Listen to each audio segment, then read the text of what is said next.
यह फिजिक्स का अति महत्वपूर्ण चैप्टर है और इसमें विद्युत धारा और चुंबकीय प्रभाव की बात होगी। और इस चैप्टर को पढ़ने से पहले हम कुछ चुंबक के बारे में अध्ययन करेंगे। चुंबक जो है वह आपको प्राकृतिक चुंबक एक आयताकार आकृति में मिलती थी जो मैग्नेटाइट कहा जाता था, और वह जो है सो लोह चीजों को अपनी ओर आकर्षित कर लेता था, जो एक प्राकृतिक चुंबक का गुण था। जब चुंबक के बारे में हम अध्ययन करेंगे तो चुंबक के बारे में इस बात को देखो, जो इसमें सो असमान ध्रुवों में सो आपको आकर्षण होता है और समान ध्रुवों में सो विकर्षण होता है। अगर आप किसी चुंबक के उत्तरी ध्रुव को ले आइए, देखेंगे चुंबक अगर आपको स्वतंत्र रूप से लटका दिया जाए तो एक दिशा हो जाता है उत्तर की ओर और दूसरा हो जाता है दक्षिण की ओर, जो इसके सबसे बड़ा इसका गुण होता है। अगर दूसरा चुंबक को भी उत्तर दिशा लेकर आवे और इसके उत्तर के पास दूसरे चुंबक के उत्तर के पास दे तो वह क्या होता है, तो प्रतिकर्षण कर देता है, उसको हटा देता है। और अगर एक के उत्तर को दूसरे के दक्षिण के पास लावे तो उसको क्या करता है, तो आपस में सटा लेता है। इस प्रकार की गुण देखी जाती है और यह आपको चुंबक में होता है। और चुंबक के चारों ओर क्षेत्र एक पैदा होती है जहां चुंबक आप रखते हैं। अगर आपने इस यह टेबल है ना, टेबल पर आप सो ऊपर में छोटा छोटा पिन रख दीजिए, इसके नीचे में एक बड़ा कोई नाल चुंबक या छड़ चुंबक है, उसको आगे पीछे कीजिएगा, देखिएगा सो यह जो पिन है सो ऊपर में आगे पीछे होने लगता है। क्यों, तो वह जो लोह चीज है सो चुंबकीय प्रभाव के अंतर्गत आ रहा है। तो आपको चुंबक के चारों ओर का क्षेत्र आकर्षण और प्रतिकर्षण का अनुभव कराता है, जिसे कि चुंबकीय क्षेत्र कहा जाता है। अब देखिए विद्युत धारा का सो चुंबक पर प्रभाव पड़ता है। इस चीज को सबसे पहले दिखाने का कोशिश अगर किया है तो वह ऑस्टेड महोदय क्या है, और उन्होंने इस चीज के लिए क्या किया था, तो एक दीवार से होकर के दीवार के भीतर में अगर बिजली तार को गुजार दिया जाए और इसके आसपास में अगर यह दीवार है, दीवार के आसपास में अगर चुंबक ले जाते हैं तो देखेंगे चुंबक का जो वह कंपास होता है, जो चुंबक का एक अच्छा उपकरण है, तो वह आपको आगे पीछे होने लगता है क्योंकि इसके चुंबकीय प्रभाव के अंतर्गत आ जाता है। तो इस तरह से चुंबक क्षेत्र की दिशा धारा के दिशा से संबद्ध होती है और इसको सो दिखाने का काम सबसे पहले मैक्सवेल साहब किया था। इसके बाद आपको बता चुका हूं विद्युत धारा का चुंबक पर प्रभाव प्रदर्शित करने के का प्रयास सबसे पहले ऑस्टेड महोदय किया था और एक प्रयोग के द्वारा इसको दिखाया था। चुंबक अध्ययन के लिए चुंबक 3 प्रकार का अभी खास करके सो प्रयोग में आता है। एक होता है नाल चुंबक, दूसरा होता है छड़ चुंबक और तीसरा होता है सुई चुंबक। ये कंपास सब जो है वह आपको सुई चुंबक की तरह ही काम करता है।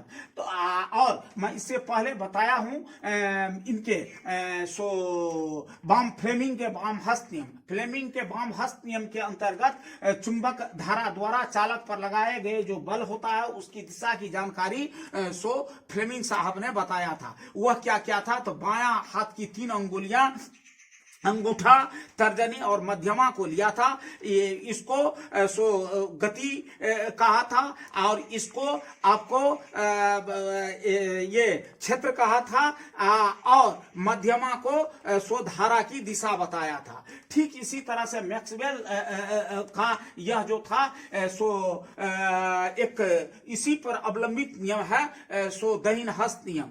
उसमें भी आपको दहिना हाथ की 3 अंगुलियां अंगूठा, तर्जनी और मध्यमा को ले लीजिए और चुंबकीय ये विद्युत धारा पर चुंबकीय प्रभाव को दिखाने वाला एक बहुत ही उत्कृष्ट प्रकार का यह प्रयोग है, जिसमें यह आपको अंगूठा गति को और ये तर्जनी जो है सो क्षेत्र को और मध्यमा जो है सो धारा के दिशा को बताती है। इस तरह का बात उन्होंने कहा था। और जब आप विद्युतीय अध्ययन कर रहे हैं तो उसमें आपको धारा के दिशा बदलने पर चुंबकीय क्षेत्र की दिशा भी बदल जाती है, इस बात को यह बताया था। और ये जितना भी आपको विद्युत चुंबक, हम क्या बताया हूं, कोई अगर वस्तु है जो ये आपको इलेक्ट्रिसिटी का गुड कंडक्टर है, विद्युत धारा का उससे प्रवाह हो सकता है, उसमें अगर विद्युत धारा का प्रवाह कराया जाता है तो वह चुंबकीय क्षेत्र की तरह बन जाता है और वह चुंबक की तरह व्यवहार करने लगता है। लेकिन वह जो है सो एक अस्थायी चुंबक होता है। और जब अस्थायी चुंबक बनने की बात आती है तो वह आपको सो इस्पात से बनाया जाता है। यह चीज आपको बहुत ज्यादा प्रयुक्त होता है। तो अस्थायी चुंबक बनाने के लिए सो आपको इस्पात का प्रयोग किया जाता है, जो ऑब्जेक्टिव में बहुत ज्यादा पूछता है।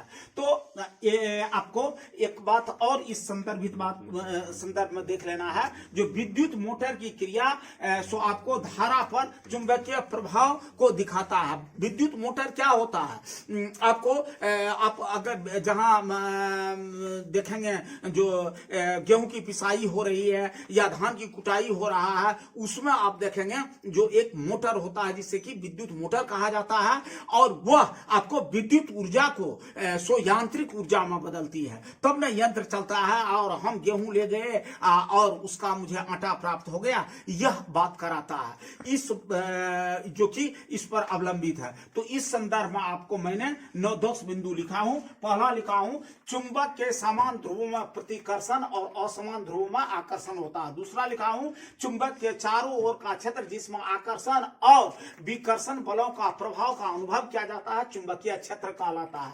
पूछ देगा चुंबकीय क्षेत्र क्या है, तो इस बात को लिखना है। पहला में क्वेश्चन क्या बनता है, जो चुंबक के असमान ध्रुवों में डैश डैश होता है, तो समान ध्रुवों में प्रतिकर्षण या विकर्षण और असमान ध्रुवों में आकर्षण होता है। तीसरी बात है, विद्युत चुंबक धारा का चुंबक पर प्रभाव को प्रदर्शित करने वाला प्रयोग ऑस्टेड महोदय ने किया था और इसे ऑस्टेड का प्रयोग कहा जाता था। ऑस्टेड का प्रयोग क्या है, तो विद्युत धारा का चुंबक पर प्रभाव प्रदर्शित जो होता है उसको प्रयोग के द्वारा ऑस्टेड साहब ने दिखाया था, इसलिए इसे ऑस्टेड का प्रयोग कहा जाता है। फिर देखिए, चुंबकीय क्षेत्र की दिशा धारा के दिशा से संबद्ध होती है, इसे मैक्सवेल का दाहिने हस्त नियम कहा जाता है। दाहिने हस्त नियम में हम बताया, दाहिना हाथ की 3 अंगुलियां, अंगूठा, तर्जनी, मध्यमा को लिया था। गो अक्षधा की बात मैंने कहा था। इसके बाद फिर आगे देखिए, चुंबक धारा द्वारा चालक पर लगाए गए बल की दिशा की जानकारी फ्लेमिंग के वाम हस्त नियम से प्राप्त होता है। उसमें ये कहते थे, बायां हाथ की 3 अंगुली, अंगूठा, तर्जनी, मध्यमा को लेने पर गो अक्ष धा की बात कहा था, धारा की दिशा बताती है, सो कहा था पिछले लेक्चर में, जो कि बहुत अच्छा से तुम लोगों को चैप्टर की बात बताया था उसमें। इसके बाद फिर देखिए आगे, ये धारा की दिशा बदलने पर चुंबकीय क्षेत्र की दिशा बदल जाती है। तो अगर पूछ देता चुंबकीय क्षेत्र की दिशा कैसे बदलती है, तो कहेंगे धारा की दिशा बदलने पर चुंबकीय क्षेत्र की दिशा बदल जाती है। या नहीं तो चुंबकीय क्षेत्र की दिशा कब बदलती है, तो धारा की दिशा बदलने पर चुंबकीय क्षेत्र की दिशा बदल जाती है। यहाँ 2 क्वेश्चन बनता है। अब देखिए, ये विद्युत चुंबक डॉट डॉट डॉट चुंबक होता है तो अस्थायी चुंबक होता है, या विद्युत चुंबक किस प्रकार का चुंबक है, तो अस्थायी चुंबक है। यहाँ भी एक क्वेश्चन बन रहा है। और आगे देखिए, विद्युत मोटर की क्रिया धारा पर चुंबकीय प्रभाव पर आधारित होती है। तो चुंबकीय प्रभाव पर आधारित क्या होती है, तो विद्युत मोटर की क्रिया। विद्युत मोटर की क्रिया क्या होती है, तो उसमें विद्युत मोटर की क्रिया धारा पर चुंबकीय प्रभाव पर आधारित होती है, सो लिखना है। आगे है, अस्थायी चुंबक बनाने में किस वस्तु का प्रयोग किया जाता है, तो अस्थायी चुंबक बनाने में इस्पात का प्रयोग किया जाता है। आगे सो मोटर का सिद्धांत क्या है, जो नहीं जगह नहीं रहने के कारण नहीं लिख सका, या विद्युत मोटर किस सिद्धांत पर काम करती है, या विद्युत मोटर का क्या कार्य है, तो विद्युत मोटर सो विद्युत को सो यांत्रिक ऊर्जा में बदलती है। समझ गए बात को? यही है।